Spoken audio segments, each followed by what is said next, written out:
al-fawaid. Al-fawaid al-ilmiyah wal fawaid al-tarbawiyah. Faedah ayat ini besar. Tanda pelajar. Al-faidatul ula, faedah yang pertama, wa daraballahu masalan qaryatan kanat aminatan mutmainnatan. Allah Taala buat bandingan satu negeri yang aman, tenang, damai. Fayajibu ala kulli aqil, kata ulama tadabbur, setiap orang yang berakal kena perhati molek ayat ni, tadabbur baik-baik ayat ini. An ya'tabira bihadzal masal, ambil pengajaran daripada bandingan ini. Apa dia ayat dia? Negeri yang aman damai jangan dirusakkan dengan perkara yang dimurkai oleh Allah Azza wa Jalla. Dia panggil jangan buat maksiat, jangan buat benda mungkar,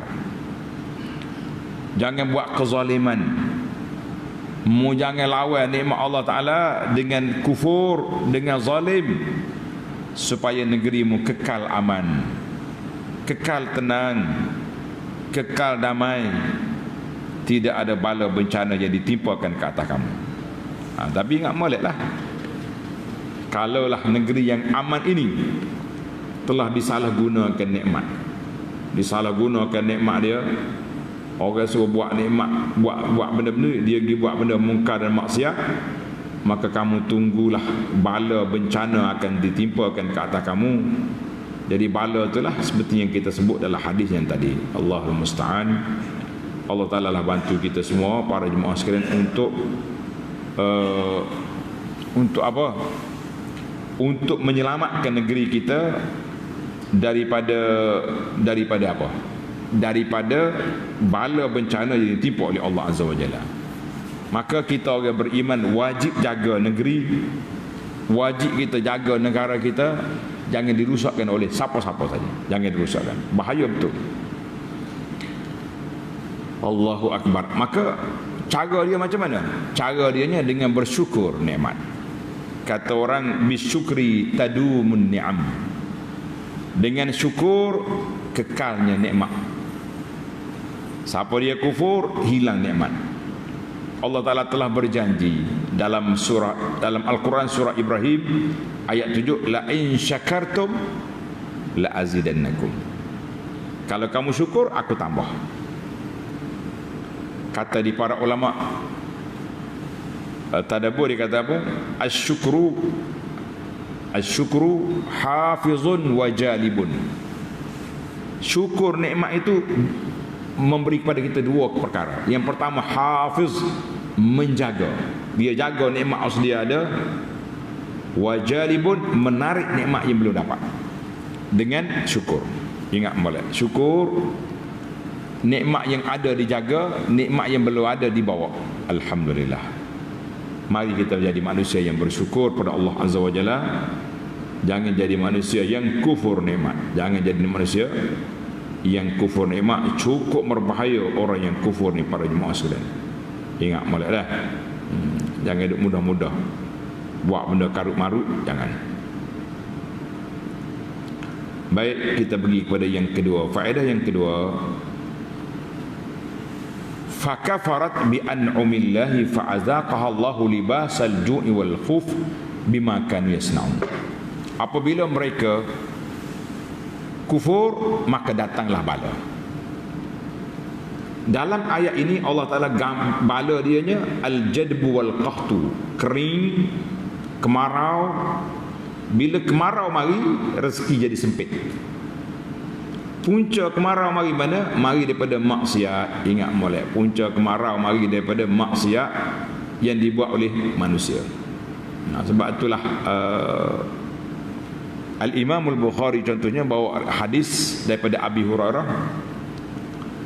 Apabila orang-orang Islam ni dikhianati, disakiti, dikhianat oleh puak-puak kafir, maka Nabi SAW doa. Kana iza rafa'a ra'suhu min ar-rak'atil akhirah. Nabi bangun rakaat yang terakhir daripada rukuk, dia panggil baca Nabi kita kunut. Allahumma anji Ayyash bin Abi Rabi'ah Allahumma anji Salamat bin Hisham. Anji itu makna selamat. Ya Allah, selamatkanlah. Allahumma anjil Walid bin al-Walid. Allahumma anjil mustad'afina minal mu'minin. Ya Allah, selamatkan orang-orang lemah di kalangan Islam. Allahumma shdud wata'ataka ala mudar. Ya Allah, engkau timpakanlah balamu ke atas kumpulan mudar, sebab puak pun tengah jahat pun. Allahumma ja'alha sinina kasini Yusuf.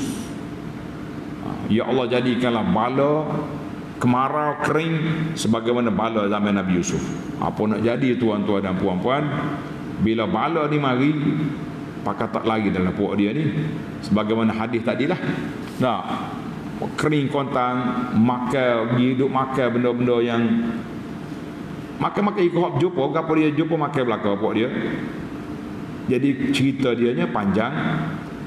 Anda tengok dalam kitab sirah, bila kau berlaku perkara ini, jadi ulama beza pandangan. Ada kata berlaku ni sebelum Nabi kita hijrah lagi, sebab tak ada riwayat kata Abu Sufyan mengembara ke Madinah pergi cari Nabi. Maka dia pergi jumpa Nabi sallallahu alaihi wasallam, kata, ya Muhammad, tolonglah di atas nama kekeluargaanmu, doalah dengan Tuhanmu supaya angkatkan bala. Ada riwayat kata dah Nabi kita hijrah dah. Sudah hijrah, dia orang pergi cari Nabi sallallahu supaya nyanyi orang Mekah. Jadi kita kata wallahu alam. Jadi perut dia tu makan, fattaru ila aklil jiyaf wal kilab, makan bangkai anyi-anyi hok mati, pakai duduk makan, sebab tak ada makanannya perut dia tu. Allahu akbar. Kemudian ketua-ketua mereka hok Nabi sebut nama tadi mati dalam peperangan Badar. Mati dalam peperangan Badar. Wallahu alam bila ke peristiwa ini. Yang pentingnya, yang kita takutnya para jemaah sekalian, jangan kufur nikmat. Jangan kufur nikmat. Orang kufur nikmat ni orang cukup berbahaya. Bahaya. Baik, yang ketiga, faedah yang ketiga, fakafarat bi an'umillah. Punca bala mari itu sebab mereka kufur nikmat Allah. Punca bala mari dengan sebab apa? Dengan sebab mereka kufur nikmat Allah Azza wa Jalla. Nikmat banyak, tapi mari bala. Bala tu sikit . Dia kata Allah Ta'ala sebut dalam fakafarat bi an'umillah. Dia kufur dengan nikmat Allah Ta'ala. Sebab kufur nikmat, bala mari. Kata ulama tafsir, dia kata bala tu kufur tu tak banyak mana, tapi bala tu besar. Lagu mana kalau mereka kufur dengan begitu besar, lagi berat bala.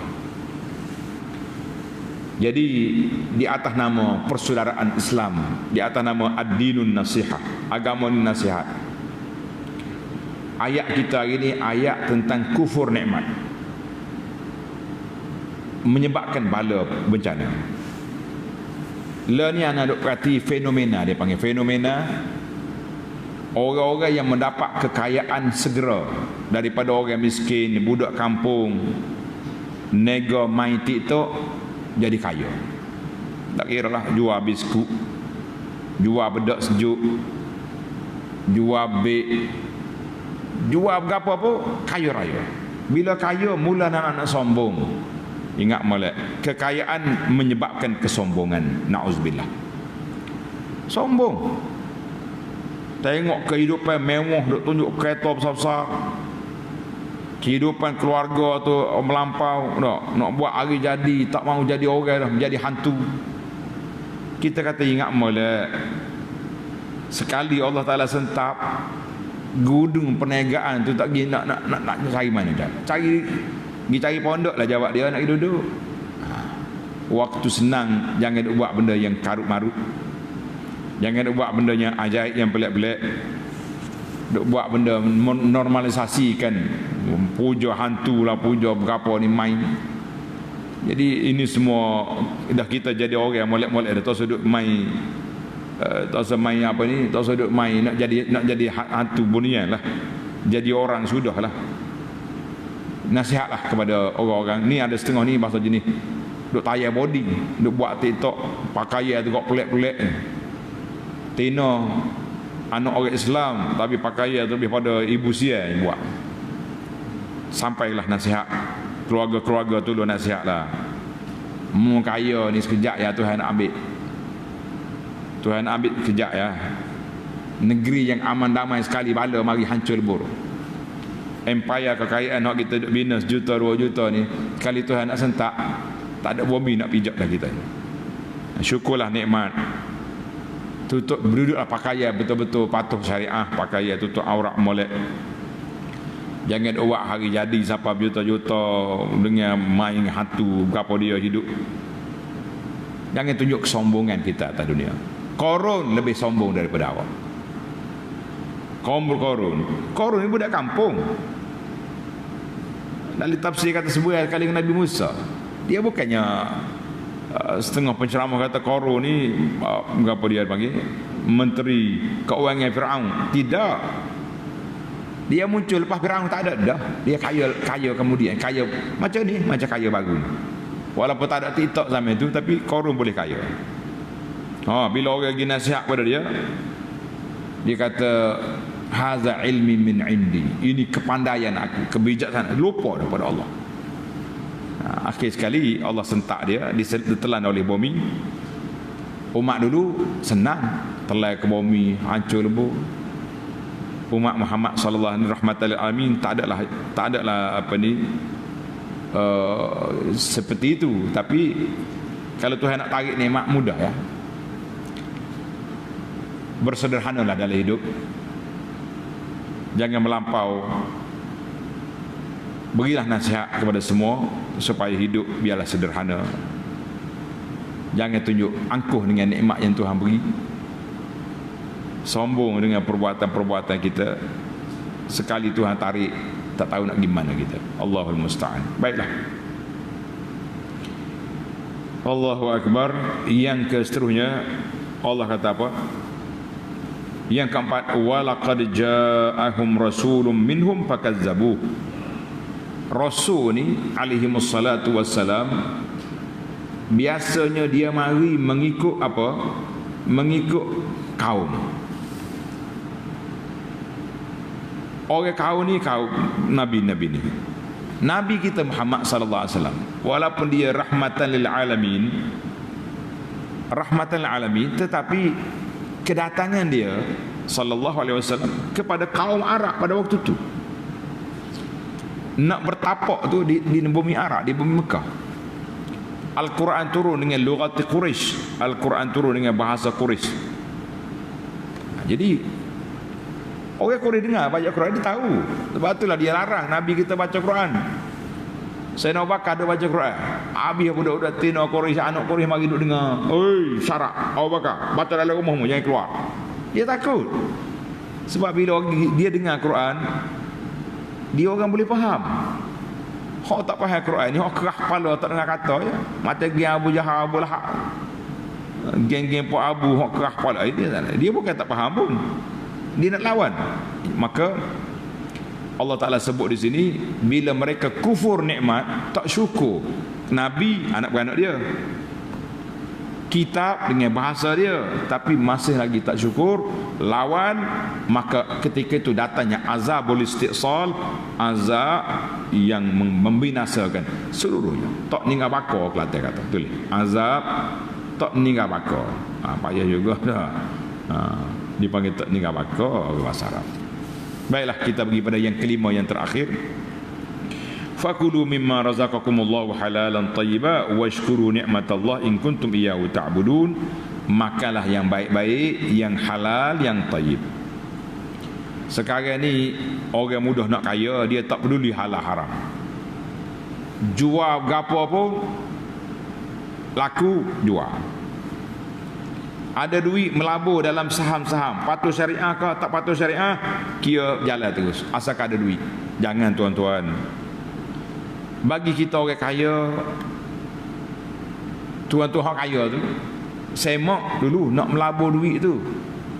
Lo ni banyak orang jual pelik-pelik ni, jual emas lah, jual saham lah, jual insurans lah, jual apa, pastikan kehalalan yang kita jual tu.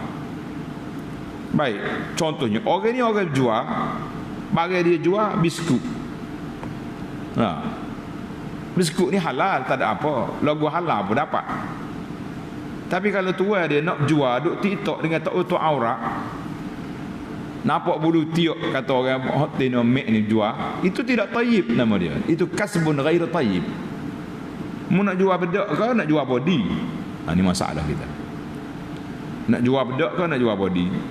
Patut itulah kita kalau pergi ke kedai-kedai besar di airport mana, gambar-gambar orang perempuan penuh besar, nak jual air wangi. Nak jual air wangi ke nak jual orang awak ni? Ini semua ni kalau benda tu halal pun cara yang tidak tayyib, maka dia punah juga. Allah Ta'ala sebut sini halalan tayyiban. Benda tu halal, cara rezeki nak dapat pula biar tayyib. Jangan menipu, jangan kelentung. Oh ni macam-macam. Lo ni dia panggil viral dah. Panggil influencer mari kedai kita, oh ya, makanan sedap gini. Sekali kita pergi kerah keku makanan. Oh, taubat tak segi dah. Dia kata main tipu. Influencer ni nak jadi makan upah. Kita ingat ni tuan-tuan influencer semua. Dalam Islam dia panggil najas.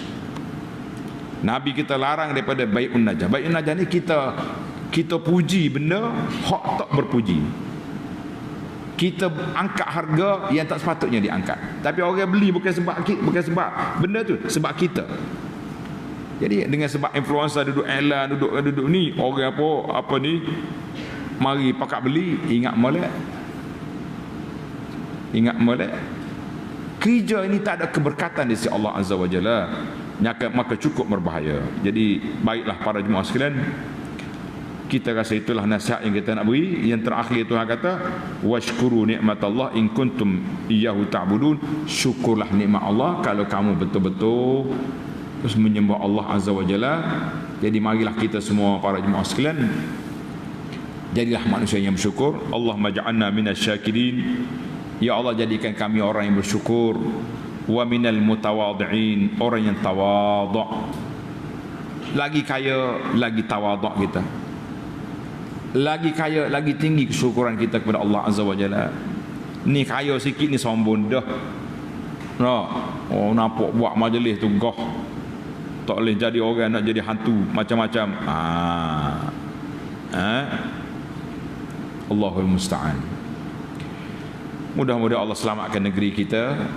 Janganlah kita biarkan lagi negara kita, ibu negara, menjadi hub industri. Pelancongan yang melampau, mari duk minum arak sini, duk mabuk sini, tak payah.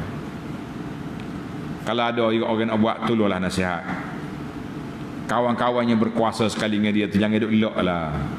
Bala ni kalau mari kena belaka, bukan kena seorang ya. Wallahu alam.